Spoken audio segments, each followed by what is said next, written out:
ಧರ್ಮ ಸಂಸ್ಥಾಪನಾರ್ಥಾಯ ಸಂಭವಾಮಿ ಯುಗೆ ಯುಗೆ.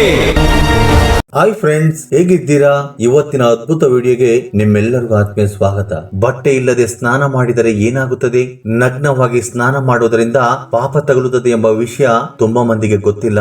ಅಷ್ಟೇ ಅಲ್ಲದೆ ಪ್ರತಿದಿನ ಹೆಣ್ಣು ಮಕ್ಕಳು ಸ್ನಾನ ಮಾಡುವುದರಿಂದ ಏನಾಗುತ್ತದೆ ಎಂಬುದನ್ನು ಕೂಡ ಈ ವಿಡಿಯೋದಲ್ಲಿ ತಿಳಿದುಕೊಳ್ಳೋಣ. ನಗ್ನವಾಗಿ ಸ್ನಾನ ಮಾಡುವುದರಿಂದ ಯಾವ ರೀತಿಯ ಪ್ರಭಾವ ಬೀರುತ್ತದೆ ಎಂಬುದನ್ನ ಒಂದು ಚಿಕ್ಕ ಪುರಾಣ ಕಥೆಯ ಮೂಲಕ ತಿಳಿದುಕೊಳ್ಳೋಣ ಬನ್ನಿ. ಆದ್ರೆ ಪ್ರತಿಯೊಬ್ಬರು ಕೂಡ ಈ ಕಥೆಯನ್ನ ಕೊನೆಯವರೆಗೂ ನೋಡಿ. ಇದೇ ರೀತಿಯ ಮತ್ತೊಂದಿಷ್ಟು ಆಧ್ಯಾತ್ಮಿಕ ವಿಡಿಯೋಗಳಿಗೋಸ್ಕರ ನಮ್ಮ ಚಾನೆಲ್ ಅನ್ನ ಸಬ್ಸ್ಕ್ರೈಬ್ ಮಾಡಿಕೊಳ್ಳಿ. ನಮ್ಮ ಮನೆಯಲ್ಲಿ ಮಹಾಲಕ್ಷ್ಮಿ ನೆಲೆಸಲಿ ಎಂದು ಸಂಕಲ್ಪವನ್ನ ಮಾಡುತ್ತಾ ಓಂ ಶ್ರೀ ಮಹಾಲಕ್ಷ್ಮಿ ಎಂದು ಕಮೆಂಟ್ ಮಾಡುವ ಮೂಲಕ ನಿಮ್ಮ ಕೃತಜ್ಞತೆಯನ್ನ ತಿಳಿಸಿ. ಒಂದು ಸಮಯದಲ್ಲಿ ಶ್ರೀ ಮಹಾವಿಷ್ಣುವು ಲಕ್ಷ್ಮೀದೇವಿ ಸಮೇತರಾಗಿ ಹರಿದ್ವಾರದಲ್ಲಿ ಸಂಚಾರ ಮಾಡುತ್ತಿರುವಾಗ ಕೆಲವು ಮಂದಿ ಗಂಗಾ ಸ್ನಾನವನ್ನ ಮಾಡುತ್ತಿರುವುದನ್ನು ಗಮನಿಸುತ್ತಾರೆ. ಆಗ ಲಕ್ಷ್ಮೀದೇವಿ ಶ್ರೀ ಮಹಾವಿಷ್ಣುವನ್ನ ಒಂದು ಪ್ರಶ್ನೆಯನ್ನ ಕೇಳುತ್ತಾರೆ. ಸ್ವಾಮಿ, ಈ ಜನರು ಗಂಗಾ ಸ್ನಾನವನ್ನ ಮಾಡಿದ್ರು ಕೂಡ ಇವರ ಪಾಪಗಳು ಏಕೆ ತೊಲಗಿ ಹೋಗಿಲ್ಲ ಎಂದು ಶ್ರೀ ಮಹಾವಿಷ್ಣುವನ್ನ ಕೇಳುತ್ತಾರೆ. ಆಗ ಶ್ರೀ ಮಹಾವಿಷ್ಣುವು ಇವರು ಗಂಗಾ ನದಿಯಲ್ಲಿ ಮುಳುಗುತ್ತಿದ್ದಾರ ಹೊರತು ಸ್ನಾನವನ್ನ ಮಾಡುತ್ತಿಲ್ಲ. ಅಂದಿನಿಂದ ಇಂದಿನವರೆಗೂ ಗಂಗಾ ದೇವಿಯ ಶಕ್ತಿಯಲ್ಲಿ ಯಾವುದೇ ರೀತಿಯ ಲೋಪವಿಲ್ಲ. ಆದ್ರೆ ಇವರು ಗಂಗಾ ಸ್ನಾನವನ್ನು ಮಾಡುವುದರಲ್ಲಿಯೇ ಲೋಪವಿದೆ. ಇದರ ಬಗ್ಗೆ ನಿನಗೆ ನಾಳೆ ಹೇಳುತ್ತೇನೆ ಎಂದು ಹೇಳಿ ಶ್ರೀ ಮಹಾವಿಷ್ಣುವು ಅಲ್ಲಿಂದ ಹೊರಟು ಹೋಗುತ್ತಾರೆ. ಮಾರನೇ ದಿನ ಆ ಪ್ರದೇಶದಲ್ಲಿ ವಿಪರೀತವಾದ ಮಳೆ ಬಿದ್ದಿರುತ್ತದೆ. ಆಗ ಶ್ರೀ ಮಹಾವಿಷ್ಣುವು ಒಬ್ಬ ವಯಸ್ಸಾದ ಬ್ರಾಹ್ಮಣನ ವೇಷವನ್ನ ಧರಿಸಿ ಆ ಮಳೆಯಲ್ಲಿ ಬರುತ್ತಾರೆ. ಅಲ್ಲಿ ಭಾರಿ ಮಳೆಯಾಗಿದ್ದರಿಂದ ಒಂದು ಆಳವಾದ ಗುಂಡಿ ಬಿದ್ದಿರುತ್ತದೆ. ಆ ಗುಂಡಿಯಲ್ಲಿ ನೀರು ಮತ್ತು ಕೊಳಚೆ ನಿಂತುಕೊಳ್ಳುತ್ತದೆ. ಮುದುಕನ ವೇಷದಲ್ಲಿರುವ ಶ್ರೀ ಮಹಾವಿಷ್ಣುವು ಆ ಆಳವಾದ ಗುಂಡಿಯಲ್ಲಿ ಇಳಿದು ಶ್ರೀ ಮಹಾಲಕ್ಷ್ಮಿಗೆ ಒಂದು ಮಾತನ್ನ ಹೇಳುತ್ತಾರೆ. ನೀನು ಕೂಡ ಒಬ್ಬ ಸಾಮಾನ್ಯ ಸ್ತ್ರೀ ರೂಪಕ್ಕೆ ಬಂದು ನನ್ನನ್ನ ಕಾಪಾಡು ಎಂದು ಗಂಗಾ ಸ್ನಾನವನ್ನು ಮಾಡುತ್ತಿರುವ ಪ್ರತಿಯೊಬ್ಬರನ್ನು ಕೇಳು ಎಂದು ಹೇಳುತ್ತಾರೆ. ಆದ್ರೆ ನನ್ನನ್ನ ಕಾಪಾಡುವವರು ಕೇವಲ ಸ್ವಚ್ಛವಾದ ಮನಸ್ಸನ್ನ ಹೊಂದಿದವರು ಮಾತ್ರವೇ ಬನ್ನಿ ಎಂದು ಹೇಳುತ್ತಾರೆ. ಯಾರು ಪಾಪದ ಕೆಲಸಗಳನ್ನ ಮಾಡಿರುತ್ತಾರೋ, ಯಾರ ಮನಸ್ಸು ಕಲ್ಮಶದಿಂದ ತುಂಬಿಕೊಂಡಿರುತ್ತದೋ ಅವರು ನನ್ನನ್ನ ಮುಟ್ಟಿಕೊಂಡರೆ ಅವರು ಭಸ್ಮವಾಗಿ ಹೋಗುತ್ತಾರೆ ಎಂದು ನೀನು ಆ ಜನರಿಗೆ ಹೇಳಬೇಕು ಎಂದು ಶ್ರೀ ಮಹಾವಿಷ್ಣು ಲಕ್ಷ್ಮೀದೇವಿಯ ಬಳಿ ನಗುತ್ತಾ ಹೇಳುತ್ತಾರೆ. ಅವರು ಹೇಳಿದ ಪ್ರಕಾರ ಗುಂಡಿಗೆ ಇಳಿದ ನಂತರ ನನ್ನ ಗಂಡನನ್ನು ಕಾಪಾಡಿ ಎಂದು ಶ್ರೀ ಮಹಾಲಕ್ಷ್ಮಿ ಸಾಮಾನ್ಯ ಸ್ತ್ರೀಯ ವೇಷವನ್ನ ಧರಿಸಿ ಅಲ್ಲಿ ಹೋಗಿ ಬರುವವರನ್ನ ಕೇಳುತ್ತಾರೆ. ಗಂಗಾ ಸ್ನಾನವನ್ನು ಮಾಡುತ್ತಿರುವ ಎಲ್ಲರೂ ಕೂಡ ಅಲ್ಲಿಗೆ ಹೋಗುತ್ತಾ ಸುಂದರವಾಗಿರುವ ಶ್ರೀ ಮಹಾಲಕ್ಷ್ಮಿಯನ್ನ ನೋಡಿ ಎಲ್ಲರೂ ಕೂಡ ಮೋಹಿತರಾಗುತ್ತಾರೆ. ಅವರಲ್ಲಿ ಕೆಲವು ಮಂದಿ ಆ ಮುದುಕನನ್ನು ಬಿಟ್ಟು ನಮ್ಮ ಜೊತೆ ಬನ್ನಿ ಎಂದು ಕೇಳುತ್ತಾರೆ. ಇನ್ನೂ ಕೆಲವು ಮಂದಿ ಆ ಗುಂಡಿಯಲ್ಲಿ ಬಿದ್ದಿರುವ ಶ್ರೀ ಮಹಾವಿಷ್ಣುವನ್ನ ಕಾಪಾಡುವುದಕ್ಕೆ ಮುಂದೆ ಬರುತ್ತಾರೆ. ಆದ್ರೆ ನೀವು ಪಾಪಾತ್ಮರಾಗಿದ್ದರೆ ಸುಟ್ಟು ಭಸ್ಮರಾಗುತ್ತೀರಾ ಎಂದು ಶ್ರೀ ಮಹಾಲಕ್ಷ್ಮಿ ಹೇಳಿದ್ದರಿಂದ ಅವರು ಹಿಂದಕ್ಕೆ ತಿರುಗಿ ಹೊರಟು ಹೋಗುತ್ತಾರೆ. ಗಂಗಾ ಸ್ನಾನವನ್ನು ಮಾಡಿದರೆ ಮಾತ್ರವೇ ನಮ್ಮ ಪಾಪಗಳೆಲ್ಲವೂ ತೊಲಗಿ ಹೋಗುತ್ತವೆ ಎಂದು ಅವರಿಗೆ ಯಾವುದೇ ರೀತಿ ನಂಬಿಕೆ ಇಲ್ಲ. ಆದ್ದರಿಂದ ಶ್ರೀ ಮಹಾಲಕ್ಷ್ಮಿಯ ಮಾತನ್ನ ಕೇಳಿ ಅವರೆಲ್ಲರೂ ಭಯ ಬೀಳುತ್ತಾ ಹಿಂದಕ್ಕೆ ಹೊರಟು ಹೋಗುತ್ತಿದ್ದಾರೆ. ಹೀಗೆ ಸಮಯ ಕಳೆಯುತ್ತಿರುವಾಗ ಒಬ್ಬ ಬ್ರಾಹ್ಮಣ ಯುವಕನು ಅಲ್ಲಿಗೆ ಬರುತ್ತಾರೆ. ಆಳವಾದ ಗುಂಡಿಯಲ್ಲಿ ಬಿದ್ದಿರುವ ವೃದ್ಧ ಬ್ರಾಹ್ಮಣನನ್ನು ಆತನ ಪಕ್ಕದಲ್ಲಿರುವ ಆ ಅಂದವಾದ ಸ್ತ್ರೀಯ ಮಾತನ್ನು ಕೇಳುತ್ತಾನೆ. ಆಗ ತಕ್ಷಣ ಆ ವೃದ್ಧನ ರೂಪದಲ್ಲಿರುವ ಶ್ರೀ ಮಹಾವಿಷ್ಣುವಿಗೆ ಸಹಾಯ ಮಾಡುವುದಕ್ಕೆ ಆತನು ಮುಂದಕ್ಕೆ ಹೋಗುತ್ತಾನೆ. ನಮ್ಮವರಿಗೆ ಸಹಾಯ ಮಾಡುವುದಕ್ಕಿಂತ ಮೊದಲು ಒಂದು ವಿಷಯವನ್ನ ನೆನಪಿಟ್ಟುಕೊಳ್ಳಿ. ಒಂದು ವೇಳೆ ನೀವು ಪಾಪವನ್ನು ಮಾಡಿದ್ದರೆ ನನ್ನ ಗಂಡನನ್ನು ಮುಟ್ಟಿದ ತಕ್ಷಣ ಅವರ ತಪೋಶಕ್ತಿಯಿಂದ ನೀವು ಸುಟ್ಟು ಭಸ್ಮರಾಗುತ್ತೀರಾ ಎಂದು ಲಕ್ಷ್ಮೀದೇವಿ ಆ ಯುವಕನಿಗೆ ಹೇಳುತ್ತಾರೆ. ಆದ್ರೂ ಕೂಡ ಆ ಯುವಕನು ಯಾವುದೇ ರೀತಿಯ ಸಂದೇಹವಿಲ್ಲದೆ ಆ ಗುಂಡಿಯಲ್ಲಿ ಬಿದ್ದಿದ್ದ ಶ್ರೀ ಮಹಾವಿಷ್ಣುವನ್ನ ಕಾಪಾಡುತ್ತಾನೆ. ನಾನು ಗಂಗಾ ಸ್ನಾನವನ್ನ ಮಾಡಿ ಬಂದಿದ್ದೇನೆ, ಆದ್ದರಿಂದ ನನ್ನಲ್ಲಿರುವ ಸರ್ವ ಪಾಪಗಳು ಕೂಡ ತೊಲಗಿ ಹೋಗಿದ್ದಾವೆ ಮಾತೆ ಎಂದು ಆ ಯುವಕನು ನಿಸ್ಸಂದೇಹವಾಗಿ ಹೇಳುತ್ತಾನೆ. ಆ ಯುವಕನು ಹೊರಟು ಹೋದ ನಂತರ ಶ್ರೀ ಮಹಾವಿಷ್ಣುವು ತನ್ನ ನಿಜ ಸ್ವರೂಪಕ್ಕೆ ಬಂದು ಶ್ರೀ ಮಹಾಲಕ್ಷ್ಮಿಗೆ ಆ ಯುವಕನನ್ನ ಉದಾಹರಣೆಯಾಗಿ ಕೊಡುತ್ತಾ, ಯಾರು ಗಂಗಾ ಸ್ನಾನವನ್ನ ಕೇವಲ ಒಂದು ಆಚರಣೆ ಎಂದು ಭಾವಿಸಿ ಮಾಡುತ್ತಾರೋ ಅಂತವರಿಗೆ ಯಾವುದೇ ರೀತಿಯ ಪ್ರಯೋಜನಗಳು ದೊರೆಯುವುದಿಲ್ಲ. ಯಾರು ಗಂಗಾ ಸ್ನಾನವನ್ನ ಮನಸ್ಫೂರ್ತಿಯಾಗಿ ಮಾಡುತ್ತಾರೋ ಅವರಿಗೆ ಮಾತ್ರ ಪಾಪವು ತೊಲಗಿ ಹೋಗಿ ಪುಣ್ಯಗಳು ದೊರೆಯುತ್ತವೆ. ಯಾರ ಮನೆಯಲ್ಲಿ ಸುಖ ಸಂತೋಷದ ಜೊತೆ ಸಿರಿ ಸಂಪತ್ತು ನೆಲೆಸಿರುತ್ತದೋ ಅಂತವರ ಲಕ್ಷಣಗಳನ್ನ ಹೇಳುತ್ತೇನೆ ಕೇಳಿ. ಕೆಲವು ಪದ್ಧತಿಗಳನ್ನು ಪಾಲಿಸುವ ವ್ಯಕ್ತಿಯ ಜೀವನದಲ್ಲಿ ದುಃಖವು ಇರುವುದಿಲ್ಲ. ಆತನ ಮನೆಯಲ್ಲಿ ಲಕ್ಷ್ಮೀದೇವಿ ಸ್ಥಿರವಾಗಿ ನೆಲೆಸಿರುತ್ತಾಳೆ. ಮನೆಯಲ್ಲಿ ಜಗಳಗಳು, ಒಡೆದಾಟಗಳು ನಡೆಯುವುದಿಲ್ಲ. ಆತನ ಕುಟುಂಬವು ಸಂತೋಷವಾಗಿ ಕೂಡಿ ಬದುಕುತ್ತವೆ. ಒಬ್ಬ ವ್ಯಕ್ತಿ ಒಂದು ವಿಷಯವನ್ನ ನೆನಪಿಟ್ಟುಕೊಳ್ಳಬೇಕಾಗುತ್ತದೆ.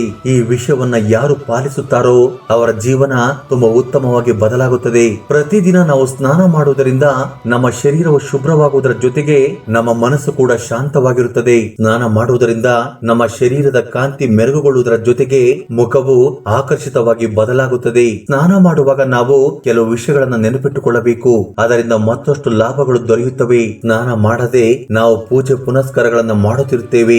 ಆದ್ರೆ ನಾವು ಸ್ನಾನ ಮಾಡಿದ ನಂತರ ಪೂಜೆ ವಿಧಿವಿಧಾನಗಳನ್ನ ಮಾಡುವುದು ತುಂಬಾ ಒಳ್ಳೆಯದು. ಸೂರ್ಯೋದಯಕ್ಕಿಂತ ಮೊದಲೇ ಸ್ನಾನ ಮಾಡುವುದರಿಂದ ರೂಪ, ಪವಿತ್ರತೆ, ತೇಜೋ ಮತ್ತು ಆಯುಸ್ಸು ಹೆಚ್ಚಾಗುತ್ತಾ ಹೋಗುತ್ತದೆ. ಅನಾರೋಗ್ಯ ಸಮಸ್ಯೆಗಳು ದೂರವಾಗುತ್ತವೆ.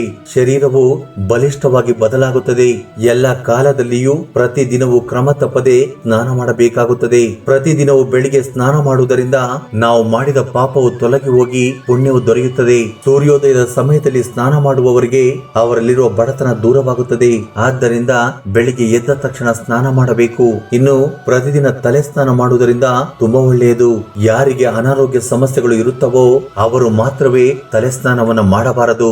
ಅನಾರೋಗ್ಯ ಸಮಸ್ಯೆಯಿಂದ ಬಳಲುತ್ತಿರುವವರು ಕೇವಲ ಹಲ್ಲು ಉಜ್ಜಿಕೊಂಡು ಶುಚಿಯಾಗಿದ್ದರೆ ಪರವಾಗಿಲ್ಲ. ಸೂರ್ಯನ ಕಿರಣಗಳು ಈ ಭೂಮಿ ಮೇಲೆ ಬೀಳುವುದಕ್ಕೂ ಮೊದಲೇ ಬ್ರಾಹ್ಮಿ ಮುಹೂರ್ತದಲ್ಲಿ ಮಾಡುವ ಸ್ನಾನವು ಹೆಚ್ಚು ಲಾಭವನ್ನ ನೀಡುತ್ತದೆ.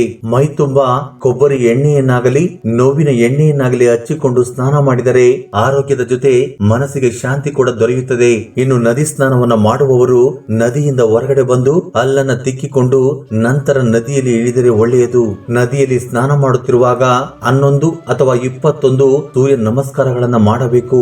ಇನ್ನು ನದಿಯಲ್ಲಿ ಬಟ್ಟೆಯನ್ನ ಬಿಚ್ಚಬಾರದು. ಇನ್ನು ಯಾವುದಾದ್ರೂ ಜಲಪಾತದಲ್ಲಿ ಸ್ನಾನ ಮಾಡುವುದು ತುಂಬಾ ಒಳ್ಳೆಯದು. ಜಲಪಾತ ಇಲ್ಲದೆ ಹೋದರೆ ಆಗ ನದಿಯ ಸ್ನಾನ ತುಂಬಾ ಒಳ್ಳೆಯದು. ತೀರ್ಥ ಸ್ಥಳದಲ್ಲಿರುವ ಜಲವು ತುಂಬಾ ಪವಿತ್ರವಾದದ್ದು. ಪ್ರತಿಯೊಬ್ಬರಿಗೂ ಗಂಗಾ ಸ್ನಾನ ಆಗದ ಕೆಲಸ. ಆದ್ದರಿಂದ ಸ್ನಾನ ಮಾಡುವಾಗ ಮನೆಯಲ್ಲಾಗಲಿ ಅಥವಾ ಬೇರೆ ಕಡೆಯಾದರೂ ಗಂಗಾ ದೇವಿಯನ್ನ ನೆನಪು ಮಾಡಿಕೊಂಡರೆ ಅದು ಗಂಗಾ ಸ್ನಾನಕ್ಕೆ ಸಮವಾಗುತ್ತದೆ. ಇನ್ನು ಬಟ್ಟೆಯನ್ನ ಬಿಚ್ಚಿ ಬೆತ್ತಲೆಯಾಗಿ ಸ್ನಾನ ಮಾಡುವ ಹೆಣ್ಣು ಮಕ್ಕಳ ಬಗ್ಗೆ ಶ್ರೀ ಮಹಾವಿಷ್ಣು ಲಕ್ಷ್ಮೀ ದೇವಿ ಬಳಿ ಈ ರೀತಿಯಾಗಿ ಹೇಳಿದ್ದಾರೆ. ನಮ್ಮಲ್ಲಿ ದೊಡ್ಡವರು ಕೂಡ ಈ ವಿಷಯದ ಬಗ್ಗೆ ಪದೇ ಪದೇ ಹೇಳುತ್ತಲೇ ಇರುತ್ತಾರೆ. ಅದೇನು ಅಂದ್ರೆ ಸ್ನಾನ ಮಾಡುವಾಗ ಬಟ್ಟೆಯನ್ನೆಲ್ಲ ಬಿಚ್ಚಿ ಬೆತ್ತಲೆಯಾಗಿ ಸ್ನಾನ ಮಾಡಬಾರದು. ಇದಕ್ಕೆ ಸಂಬಂಧಪಟ್ಟ ಒಂದು ಪುರಾಣ ಕಥೆ ಕೂಡ ಇದೆ. ಶ್ರೀಕೃಷ್ಣನು ಗೋಕುಲದಲ್ಲಿ ಇರುವ ಸಮಯದಲ್ಲಿ ಗೋಪಿಕ ಸ್ತ್ರೀಯರೆಲ್ಲರೂ ಸ್ನಾನ ಮಾಡುತ್ತಿರುತ್ತಾರೆ. ಅವರೆಲ್ಲರೂ ಬಟ್ಟೆ ಇಲ್ಲದೆ ನಗ್ನವಾಗಿ ಸರೋವರದಲ್ಲಿ ಸ್ನಾನ ಮಾಡುತ್ತಿದ್ದಾರೆ. ಆಗ ಶ್ರೀಕೃಷ್ಣನು ಗೋಪಿಕ ಸ್ತ್ರೀಯರ ಬಟ್ಟೆಯನ್ನು ಎತ್ತಿಕೊಂಡು ಹೋಗಿರುವ ವಿಷಯ ನಮ್ಮೆಲ್ಲರಿಗೂ ಗೊತ್ತೇ ಇದೆ. ನಮ್ಮ ಬಟ್ಟೆಯನ್ನು ಮರಳಿ ಕೊಡಿ ಎಂದು ಆ ಗೋಪಿಕ ಸ್ತ್ರೀಯರು ಶ್ರೀಕೃಷ್ಣನನ್ನು ಕೇಳಿದಾಗ ಎಂದಿಗೂ ಕೂಡ ಬಟ್ಟೆ ಇಲ್ಲದೆ ನಗ್ನವಾಗಿ ಸ್ನಾನ ಮಾಡಬಾರದು ಎಂದು ಶ್ರೀಕೃಷ್ಣನು ಆ ಗೋಪಿಕ ಸ್ತ್ರೀಯರಿಗೆ ಹೇಳುತ್ತಾರೆ. ಅದು ವರುಣ ದೇವನಿಗೆ ಅವಮಾನ ಮಾಡಿದ ಹಾಗೆ ಆಗುತ್ತದೆ.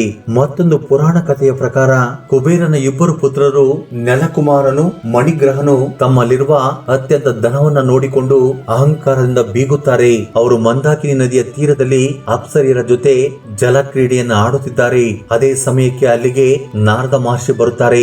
ನಾರದ ಮಹರ್ಷಿಯನ್ನು ನೋಡಿದ ತಕ್ಷಣ ಅಪ್ಸರಿಯರೆಲ್ಲರೂ ತಮ್ಮ ಬಟ್ಟೆಯನ್ನು ಹಾಕಿಕೊಳ್ಳುತ್ತಾರೆ. ಆದರೆ ಕುಬೇರನ ಪುತ್ರರು ಮಾತ್ರ ನಾರದ ಮಹರ್ಷಿಯನ್ನು ನೋಡಿದ್ರು ಕೂಡ ನೋಡದ ಹಾಗೆ ಆ ಸರೋವರದಲ್ಲಿ ನಗ್ನವಾಗಿ ಜಲ ಕ್ರೀಡೆಯನ್ನು ಆಡುತ್ತಾರೆ. ಆ ಸಮಯದಲ್ಲಿ ನಾರದ ಮಹರ್ಷಿಗೆ ತುಂಬಾ ಕೋಪ ಬರುತ್ತದೆ. ಅಹಂಕಾರದಿಂದ ನನ್ನನ್ನು ಅವಮಾನಿಸಿದ ಕಾರಣ 2 ವೃಕ್ಷಗಳಾಗಿ ಬದಲಾಗಿ ಎಂದು ಕುಬೇರನ 2 ಮಕ್ಕಳಿಗೆ ಶಾಪವನ್ನು ನೀಡುತ್ತಾರೆ. ಯಾವಾಗ ಶ್ರೀಕೃಷ್ಣನು ಭೂಮಿ ಮೇಲೆ ಅವತಾರ ತಾಳುತ್ತಾರೋ ಆಗ ನಿಮ್ಮ ಶಾಪ ವಿಮೋಚನೆ ಆಗುತ್ತದೆ ಎಂದು ಶ್ರೀ ನಾರದ ಮಹರ್ಷಿ ಕುಬೇರನ ಪುತ್ರರ ಬಳಿ ಹೇಳುತ್ತಾರೆ. ಆ ಕುಬೇರನ ಪುತ್ರರು ಅರ್ಜುನ ಮಣಿಗ್ರೀವವಾಗಿ ವೃಕ್ಷಗಳಾಗಿ ಬದಲಾಗುತ್ತಾರೆ. ಆ ನಂತರ ಶ್ರೀಕೃಷ್ಣನಿಂದ ಅವರಿಗೆ ಶಾಪ ವಿಮೋಚನೆಯಾಗುತ್ತದೆ. ಸ್ನಾನ ಮಾಡುವಾಗ ಬಾತ್ರೂಮ್ ಅಲ್ಲಿ ಯಾರು ಇಲ್ಲ ಅಂದುಕೊಂಡು ನಮ್ಮನ್ನ ಯಾರು ಕೂಡ ನೋಡುತ್ತಿಲ್ಲ ಅಂದುಕೊಂಡು ನಗ್ನವಾಗಿ ಸ್ನಾನ ಮಾಡುವವರಾದರೆ ಈ ಕ್ಷಣದಿಂದಲೇ ಆ ಅಭ್ಯಾಸವನ್ನ ಬದಲಾಯಿಸಿಕೊಳ್ಳಿ. ಪ್ರತಿಯೊಂದು ಕಡೆ ಆ ಭಗವಂತನು ಇದ್ದಾನೆ. ನಮ್ಮನ್ನ ಪ್ರತಿ ಕ್ಷಣವೂ ಕೂಡ ಗಮನಿಸುತ್ತಲೇ ಇರುತ್ತಾರೆ. ಆದ್ದರಿಂದ ನಗ್ನವಾಗಿ ಸ್ನಾನ ಮಾಡುವುದು ವರುಣ ದೇವನನ್ನ ಅವಮಾನಿಸಿದ ಹಾಗೆ ಆಗುತ್ತದೆ. ಆರ್ಥಿಕವಾಗಿ ಶಾರೀರಿಕವಾಗಿ ನಷ್ಟವನ್ನು ಕೂಡ ಅನುಭವಿಸಬೇಕಾಗುತ್ತದೆ. ಇದರ ಜೊತೆ ನಮ್ಮಲ್ಲಿ ನೆಗೆಟಿವ್ ಎನರ್ಜಿ ಕೂಡ ಪ್ರವೇಶ ಮಾಡುತ್ತದೆ. ಗಂಧ ಪುರಾಣದ ಪ್ರಕಾರ ನಾವು ಸ್ನಾನ ಮಾಡುತ್ತಿರುವಾಗ ನಮ್ಮ ಪಿತೃ ದೇವತೆಗಳು ನಮ್ಮ ಸುತ್ತಲೂ ಇರುತ್ತಾರೆ. ನಮ್ಮನ್ನು ಅವರು ಪ್ರತಿ ಕ್ಷಣವೂ ಕೂಡ ಗಮನಿಸುತ್ತಲೇ ಇರುತ್ತಾರೆ. ಆದ್ದರಿಂದ ನಗ್ನವಾಗಿ ಸ್ನಾನ ಮಾಡುವುದರಿಂದ ಪಿತೃ ದೋಷ ಉಂಟಾಗುತ್ತದೆ. ಪಿತೃ ಲೋಕದಲ್ಲಿರುವ ನಮ್ಮ ಪೂರ್ವಿಕರಿಗೂ ಕೂಡ ಶಾಂತಿ ದೊರೆಯುವುದಿಲ್ಲ. ಯಾರು ನಗ್ನವಾಗಿ ಸ್ನಾನ ಮಾಡುತ್ತಾರೋ ಲಕ್ಷ್ಮೀ ದೇವಿಗೂ ಕೂಡ ಕೋಪವನ್ನ ತರಿಸುತ್ತಾರೆ. ಆದ್ದರಿಂದಲೇ ನಗ್ನವಾಗಿ ಸ್ನಾನ ಮಾಡುವವರ ಅವರ ಬಳಿ ದುಡ್ಡು ನಿಲ್ಲುವುದಿಲ್ಲ. ಆದ್ದರಿಂದ ಇನ್ನು ಮುಂದೆಯಾದರೂ ಸ್ನಾನ ಮಾಡುವಾಗ ಈ ವಿಷಯಗಳನ್ನ ನೆನಪಿಟ್ಟುಕೊಳ್ಳಿ. ಸ್ನೇಹಿತರೆ, ಈ ಅದ್ಭುತವಾದ ವಿಡಿಯೋ ಬಗ್ಗೆ ನಿಮ್ಮ ಅಭಿಪ್ರಾಯ ಅನಿಸಿಕೆಗಳನ್ನ ಕಮೆಂಟ್ ಬಾಕ್ಸ್ ಅಲ್ಲಿ ಕಮೆಂಟ್ ಮಾಡಿ. ಹಾಗೆ ವಿಡಿಯೋ ನಿಮ್ಗೆ ಇಷ್ಟವಾಗಿದ್ದರೆ ದಯವಿಟ್ಟು ಲೈಕ್ ನೀಡುವುದನ್ನು ಮರೆಯಬೇಡಿ. ಜೈ ಶ್ರೀಕೃಷ್ಣ ವಾಸುದೇವ. ಧನ್ಯವಾದಗಳು.